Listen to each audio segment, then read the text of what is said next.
although she's been dead for nearly 3 decades, you'd be hard-pressed to find anyone who doesn't know who you're talking about when you mention the name Princess Diana. She had an amazing life, and she had an amazing legacy. It continues through her son, Prince William, who will be the next king after Prince Charles, her ex-husband. It gets kind of muddled in there, but the story of Diana is truly an amazing, amazing story. She was beautiful. Everyone knew that. She had the perfect English look. She had the blue eyes, the lovely, clear pink complexion. She was lovely. You know, it's a rare individual whose life becomes the stuff of legend even while they're still alive. Diana Spencer was, in the beginning, Diana Frances Spencer, a little girl. And then she became Lady Diana Spencer when her father became an earl. And then still later, she became Diana, Princess of Wales. Quite a move up. She fought for and won the right to maintain that last title, Princess of Wales, even though she was no longer married to her prince. After her divorce from Charles, she lived life for the very first time on her own terms. She found her voice, she found her calling, she found her mission. And just when her life seemed to be settling into a very productive and happy routine, she died in an automobile accident in Paris. And with her death, the legend of Princess Diana was magnified worldwide. I was very interested when I was doing the research on this, how to approach Princess Diana. I mean, so much is known about her. The public is aware of who she married and who she divorced and all that sort of thing. But I thought maybe it would be more interesting to focus on the little girl who grew up to be an independent woman. I thought that would be the way to go, and so I've chosen to do that. This is one of the earliest photographs of Diana. It was taken at Park House. That's where she was born, and it was taken on her first birthday. Diana Frances Spencer was born on July 1st, 1961, and she was the 4th child born to Edward and Frances Althorpe. Older siblings were sisters Sarah and Jane, and a brother, John, who passed away just shortly after his birth. To be born after Diana was her younger brother, Charles. She would not become Lady Diana Spencer until her father, Edward, became the 8th Earl Spencer in 1970. This picture shows Diana wearing the Spencer tiara. You know, tiaras among the royal are pretty important pieces of jewelry. The women wear them and they speak to the lineage, the history. Some are gifts from other royals. Some have been passed down through generations of royals. This one, the Spencer tiara, had been passed down through the Spencer family. There have been literally thousands of books written about Diana Spencer. Trust me, I went through the list to see their biographies. Some of them deal with specific subjects about her fashion sense and style, her charitable works, which were many and important, her children, the future king, and her death. Lots of books. There's only one that could be classified as an autobiography. It was the book that's written by Andrew Morton, and it's based on audio tapes that Diana prepared and sneaked out of the palace so that she could get her side of the story out, something to the public that would be outside of the control of the palace walls. I finally picked 3 books that I would use as my primary research tools. The first is a recently released book. It's commemorating Diana's life in pictures, and it's absolutely beautiful. The other two appear on virtually every short list of the very best books about Princess Diana. And they're very text-focused rather than focused on pictures. This is the first one, Diana, The Life and Legacy of the People's Princess. Brian Hoey wrote it, Pitkin Press published it, and it was published in September of 2025. This is a picture of Hoey. And under the Amazon, marketing materials, this is what's said about him. Brian Hoey is the author of 36 books about royalty, including Her Majesty Queen Elizabeth II's Platinum Jubilee celebration. He has interviewed many members of the royal family, including Prince Charles and the Princess Royal, the late Duke of Edinburgh, and Diana, Princess of Wales. An experienced broadcaster, he was one of the BBC's first royal newscasters, and he contributes to newspapers and magazines throughout the world on royal matters. If there's someone who's a specialist in the royal family, it's Hoey. The second book, Diana, Her True Story in Her Own Words, was written by Andrew Morton, published in September of 2017, and it's published by the Michael O'Mara Books. This is what was said on Today.com about this book. Initially published in 1992, this biography gives intimate details about the princess's life, touching on topics ranging from her very troubled marriage to the prince to her relationship, which was also troubled, with Queen Elizabeth II. Morton and Diana denied that she was a source for this book when it first came out. In 1997, Morton republished a revised version of the biography that included, word for word, an 18,000-word transcript of tape recordings that Diana had made during the creation of the book. This is a picture of Morton, and this is what Amazon had to say about him. Andrew Morton is one of the world's best-known biographers and a leading authority on modern celebrity. His groundbreaking 1992 biography revealed the secret world of Princess Diana, prompting Tina Brown to declare in the Diana Chronicles, quote, "The journalist Morton most reminds me of is Bob Woodward." Diana, Her True Story became a #1 New York Times bestseller, as did Monica's Story, Morton's portrait of the young woman behind the blue dress in the Clinton White House. The winner of numerous awards, including Author of the Year by the British Book Awards and Scoop of the Year by the London Press Club, Morton lives in London and has traveled extensively in the US, Canada, and Europe. The third book is the one that was just mentioned, Tina Brown's book, The Diana Chronicles. Brown wrote it, published it May 2008, and it was published by Penguin Division of Random House. Both of the text-heavy books, Diana in Her Own Words and the Chronicles, both of them are really good reads. They're really interesting reads, but the better is the Diana Chronicles by Brown. This book is the book that gives the most balanced description of Diana as a person, Charles as a person, and the other royals in their sphere. It also delves very deeply into Diana's childhood. Who was she before she was Princess Diana? And the challenges that that little girl faced growing up. Now, there are parts of both of these books that read a little bit like a fan tell-all magazine, but the overall content, especially of Brown's book, reads as a serious attempt at capturing the real Diana, the person behind the legend. This is what Amazon says about Tina Brown.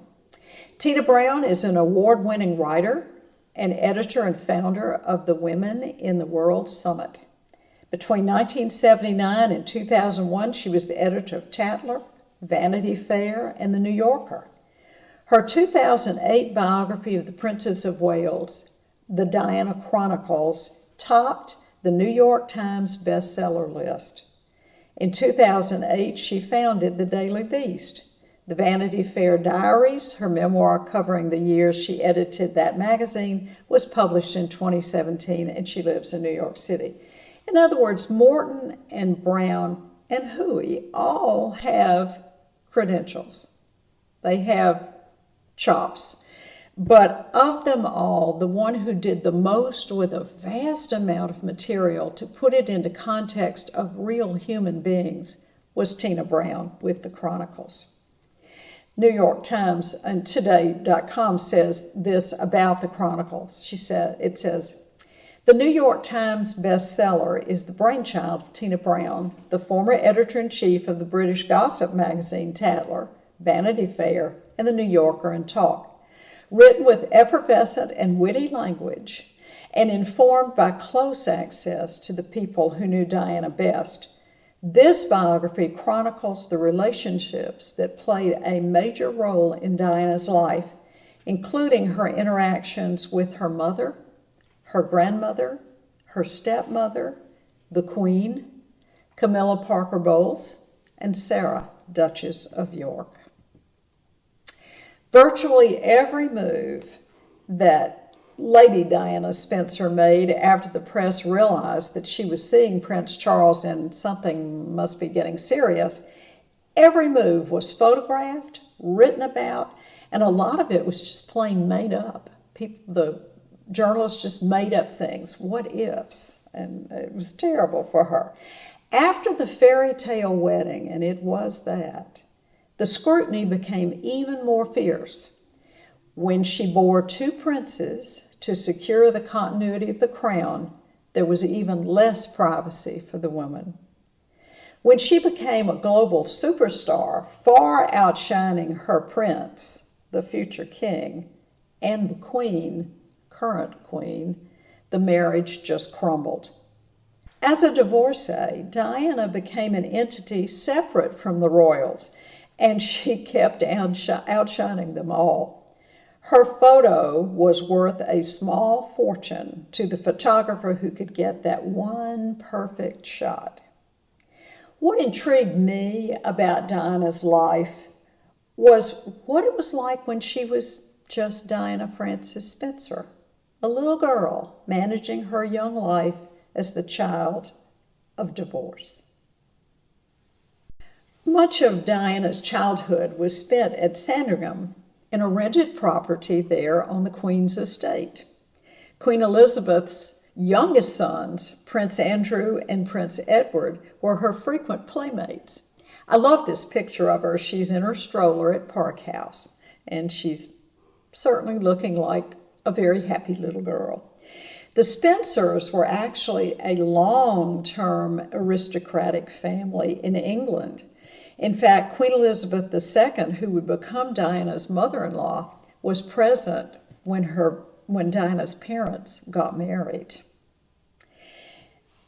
One of the problems with being a very famous person is that people try to make a bit of money from it. And I'm not saying this woman did that, but I am going to point out that there's a book by Mary Clark, who's Diana's nanny, and it's called Little Girl Lost, The Troubled Childhood of Princess Diana by the Woman Who Raised Her.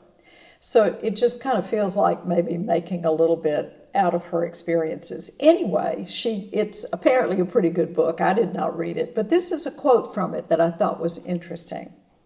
Clark writes, "From the moment I met her and worked with the family, I saw she was helpful, laughing, exuberant, loved by both her parents, and the apple of her father's eye." In this picture, she's a 2-year-old, so she's grown a year for us. She's a chubby little child, but she grew into a very healthy, very svelte young woman. Bulimia would strike her later, when her insecurities and her low self-esteem, that period of her life, created very serious health issues for her. Here she is pictured a little bit older. She loved to play house. She loved to play mama. She loved her dolls. She was nurturing from the time she was a little girl. Park House, where she was born and where she lived until the family moved to the Spencer estate, it was turned into a hotel for disabled people and their families in 1983. And in the Chronicles, Tina Brown writes that later in life, probably Diana's decision to help others, particularly those who had been marginalized by society, may very well have been inspired by her seeing the new residents in the place that she had called home at once. Now we see her a little bit older, and she's playing with her younger brother, Charles. She loved playing with Charles. They were very, very close, and they stayed very close until her death. In fact, he is probably the one most singularly responsible for preserving her family heritage on the Spencer side. Years later, he would deliver the eulogy at her funeral, and it was quite a moving eulogy. She learned from her father's love of taking pictures of her that having her photograph taken was an act of love. That got her in trouble later because she was friendlier with the photographers, perhaps, maybe, than she should have been. In 1968, the little picture you see when she's in her dress, she knew how to pose. She understood that she could love the camera and the camera would love her back. She was a natural in front of a camera, and it was a gift that served her well till the end of her life. This is a family picture taken in 1969. The occasion is the 50th wedding anniversary of Diana's grandparents, the 7th Earl and Countess Spencer. From left to right, you have the names, the Richard Wake Walker, Lady Anne Wake Walker, Elizabeth Wake, and all the rest of them. Earl Spencer and Countess Spencer, Diana's parents, are there, sort of in the center. And Diana has a little blue arrow that kind of points to her. She's front and center in the front with Charles to her left. It was a bittersweet occasion. It was not long after that the Earl passed away. Diana's parents divorced in 1969, and that immediately changed her life. She began having to spend life, years, months, summers, dividing her time between her father and her stepmother and her mother and her husband.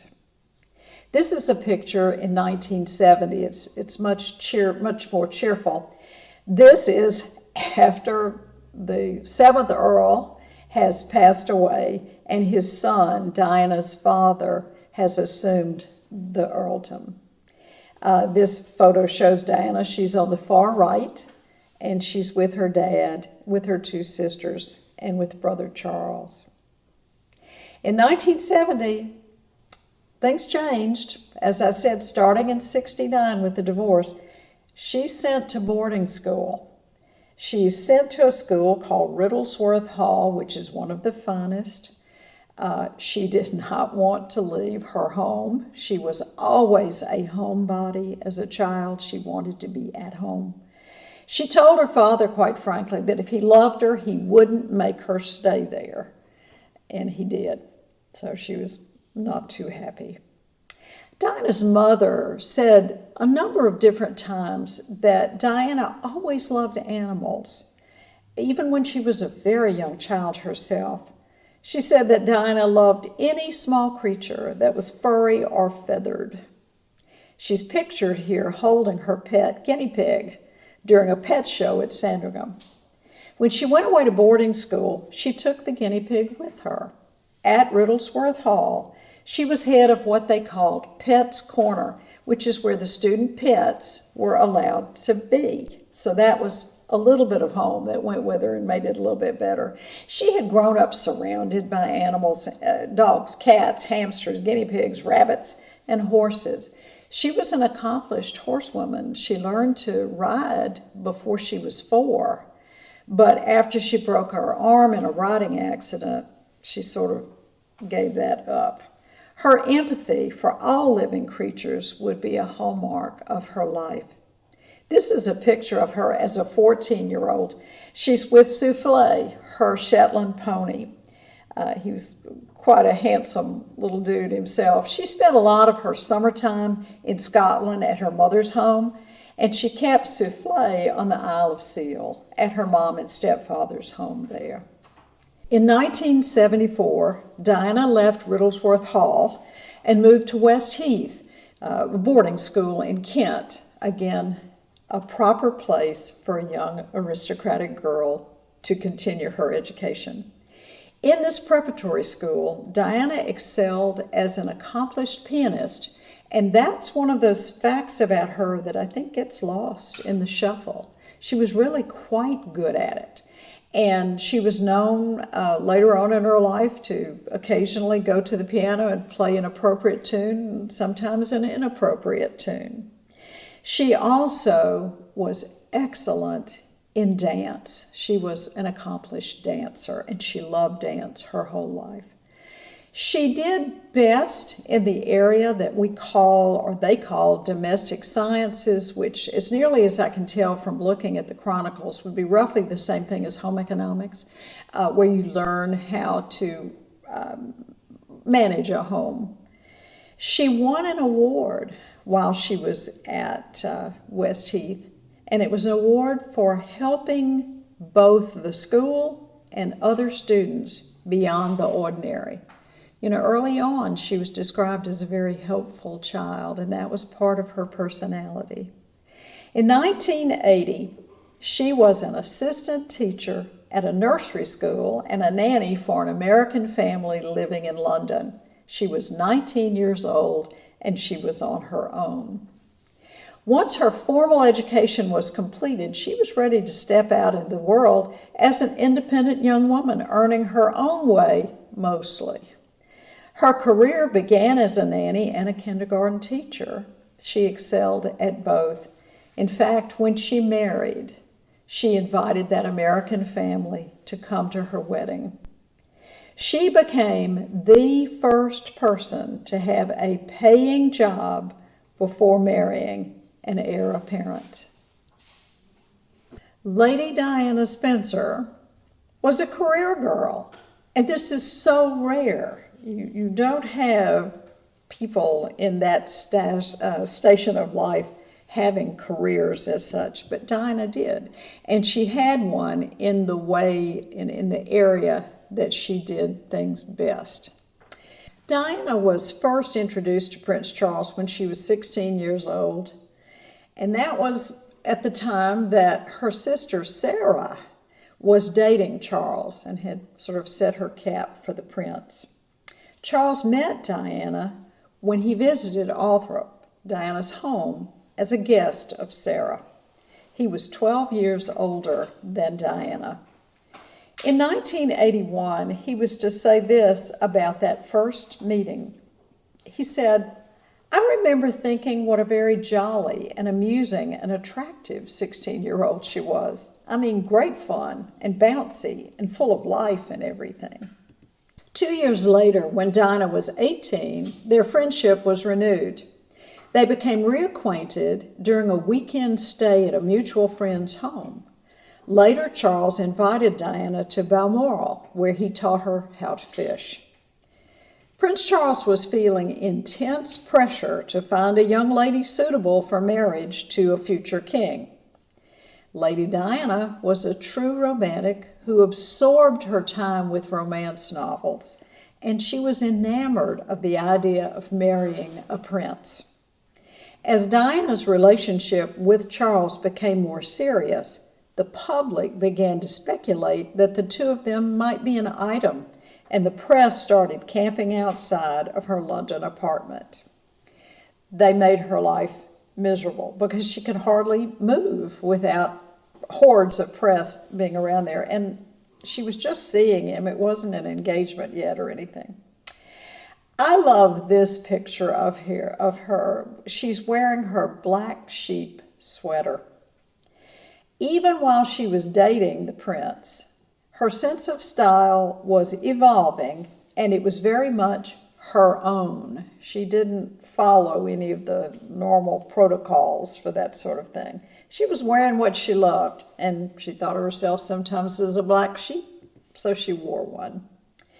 Before they confirmed their relationship, Prince Charles invited Diana to a number of events with the royal family so she could interact with them and they could check her out. Polo matches and horse races were favorites of the prince. The fact that Prince Charles's ex-girlfriend, now married Camilla Parker Bowles, was still very much on the prince's mind didn't escape Diana. Still, Lady Diana was convinced that Charles would be a faithful husband. What I found shocking was that there were several times before the engagement and even after the engagement when Diana was at events with the royal family and Camilla Parker Bowles was with them too. That had to have been interesting. Later on, Diana would learn that Camilla had found her suitable to marry Charles. Now that was an insult, that the mistress decides that, okay, this is a good one. You ought to marry this one. Other people entered Diana's life during this period because everybody was curious about this young woman who appeared to be winning the prince. In January 1981, Prince Philip advised his son, propose or end things with Diana to protect her reputation. During this same period, Lady Diana and Sarah Ferguson became friends and would remain close through both of their marriages to the Prince brothers. Later, Princess Diana would cut ties with Sarah over concerns that Sarah might be speaking to the press and divulging family confidences that would be inappropriate. February 6, 1981, Charles invited Diana to Windsor Castle and he proposed marriage. She surprised him because she accepted immediately. He said in a number of interviews that he really thought that she would have to think about it for a while because what she was taking on, but she said yes immediately. She was given a collection of possible engagement rings to choose from, and she chose the sapphire and diamond one that would become iconic. February 24th of that year, the royal engagement was announced at Buckingham Palace. Her life would never, ever quite be the same again. This is of a picture of them walking out of St. Paul's Cathedral after they have gone to one of what would be many wedding rehearsals. Within 40 days of the wedding, the couple walked through the first of those, and I think there would be 7 altogether, if I remember correctly. What I was astonished by was that Diana revealed later on that she was with Charles on only 13 occasions before their wedding day. They didn't know each other. She knew what he was supposed to be, her Prince Charming and all that, and he thought that she would be suitable to have children and perpetuate the royal line. Not very romantic. The royal wedding itself was the subject of every conversation for the months leading up to it. Diana was isolated and lonely, feeling insecure. She had no real friends close to us. Bulimia became a problem, and she got smaller with each fitting of her wedding dress. It had to be refitted 11 times before the wedding. That wedding gown was a carefully guarded state secret. Diana would slip out for the fittings, but not one word leaked as to what the gown would look like. Diana told the designers that she wanted the gown to be suitable for a princess marrying her Prince Charming. It's all romance for her. And as the wedding day dawned, the designers handed out drawings to the press, and it was the first look at the gown. Here they are, and you'll see a picture of the wedding gown itself in a moment, but looking at the picture of it, the drawing of it, it's very much like hers was, including the bouquet that she carried. When I was surprised, I guess I thought they just wore whatever shoes they wanted to wear. Not so. The shoes had to be specially designed to go with the dress. And then what really surprised me was that in case of rain, a royal umbrella had to be created that would go with the dress as well. Fortunately for her, the wedding day did not require the umbrella. July 29th, 1981, they were married, and over 750 million people watched that ceremony worldwide. I was one of them. Afterwards, the newlyweds left for their honeymoon, and they sailed around the Mediterranean on the royal yacht Britannia. Early on in Charles's search for a suitable bride, there had been much discussion about which of the young women he saw socially would do. Although his affair with Camilla was widely known to be very serious, her marriage to Parker Bowles ended all discussion of her being suitable, at least back then. In fact, Lady Dinah Spencer had a royal pedigree that was more than suitable. Her family, the Spencers, were 8th generation aristocrats and had a deeper and wider English history than the Windsors did. Diana chose to wear the Spencer tiara for her wedding for that very reason.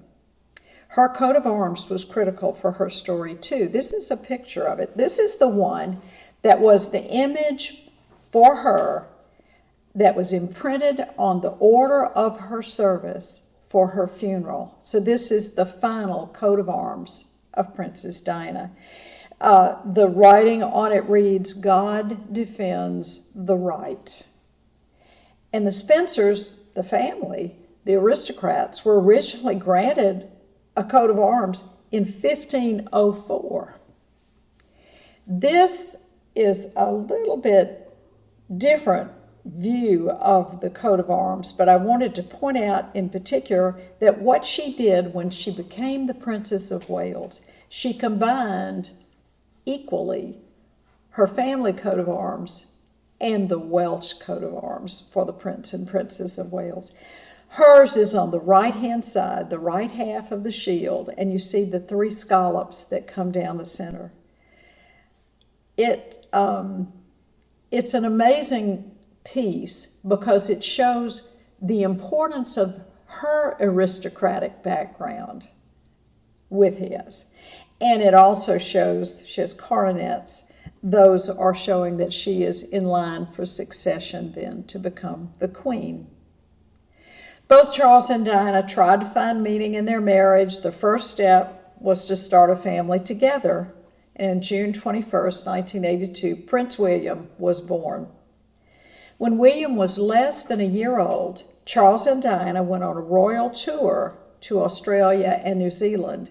Diana insisted and won the argument that their baby go with them. Prince Charles had been left at home with a nanny for months at a time when Philip and Elizabeth would make royal tours. Diana was not going to have that for her child. She wanted her child to be nurtured and loved and to feel it from even the earliest years. The couple attracted huge crowds everywhere they went, but the people wanted to see Diana much more than they wanted to see Charles. That did not bode well for the marriage. In September 1984, Prince Harry was born. Diana had produced the heir and to spare, so in some circles, including some royal circles, she had done her duty, and now she could just be quiet. If the royals thought that Diana would just fade into the wallpaper, they couldn't have been more wrong. As time passed, Diana's popularity multiplied. Everywhere she and her prince went, she was the attraction.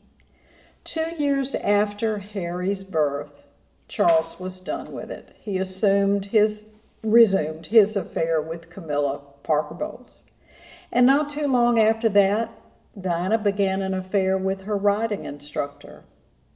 In February 1989, Diana confronted Camilla at a house party she and Charles were attending and told her that she knew all about them and she understood that they were in love and that she was just in the way. The marriage was doomed. The cameras caught the misery of the couple. He had no patience with her, primarily because all she had to do was stand there and smile, and everybody wanted to see her. They didn't care what he said. And her unhappiness became, I think, more obvious in the photographs. Very sad. What happened then was one of I think, saddest human relations stories that's happened in a public figure's life. Each one of them mounted separate PR campaigns to gain an upper hand on the future of their relationship. There were leaked private telephone conversations that did neither one of them any favors. The Morton book was serialized and then published, with both Diana and Morton claiming Diana had nothing to do with it, but of course right after his death, that lie was corrected. On December 9th, 92, the couple officially separated, but the warring didn't stop there. In June of 94, Charles did a television documentary where he admitted openly his adultery with Camilla. With just a few months after, Diana did a televised interview during which she talked about Camilla. There are 3 in the marriage, it's a bit crowded. And she made a fatal mistake. She questioned whether or not Charles really should be the king. Diana's best public relations moment came the night that Charles's confessional interview was televised. She had been scheduled to go to an event and decided to wear something that might attract attention. Everything she wore attracted attention, but this was a killer thing. The dress became known as Diana's revenge dress. It's one of the most famous dresses that she wore of any kind, ball gown to just something to wear to a polo match. This was the one that was designed to tell the public in a rather public way, look what he gave up for Camilla. The Queen had had enough. She asked the couple to end it in divorce, and on December 15th, 1995, Charles requested a divorce. 6 months later, in July of 1996, Charles and Diana filed for divorce after just a few months of negotiations. They split custody of their sons. Diana kept her title as Princess of Wales, but she was no longer Her Royal Highness. The Queen took that away without question. The divorce was final 6 weeks after. For the first time since she was a teacher of small children, working for a salary, Diana was free to live her life as she chose. The divorce settlement hurt Charles. He had to pay out $22.5 million in cash to Diana, plus $600,000 per year after. She lost the queenship. She lost her HRH title. She lost many of her social connections, and she lost her security guard, but she regained control of her own life. What could not be known then was that Diana would be dead in a year. How she spent her final months give us a clue as to how she would have lived had there been more time. In January of what was to be the last year of her life, Diana traveled to Angola. She wanted to bring attention to the need to ban landmines. Her brave walk through the minefield was repeated years later by her son, Prince Harry. The next month, She went with Richard Attenborough to the premiere of In Love and War. She was always a supporter of the arts in any form.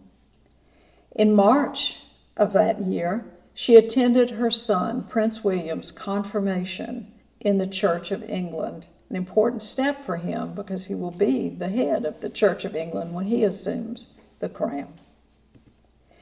In March of that year, she met with Nelson Mandela at his South African home.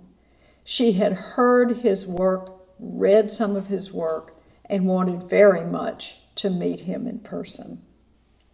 In May of that final year, she went to Lahore, Pakistan, and there she used her celebrity to help raise money for a desperately needed hospital there. In June, she went to Swan Lake at Royal Albert Hall.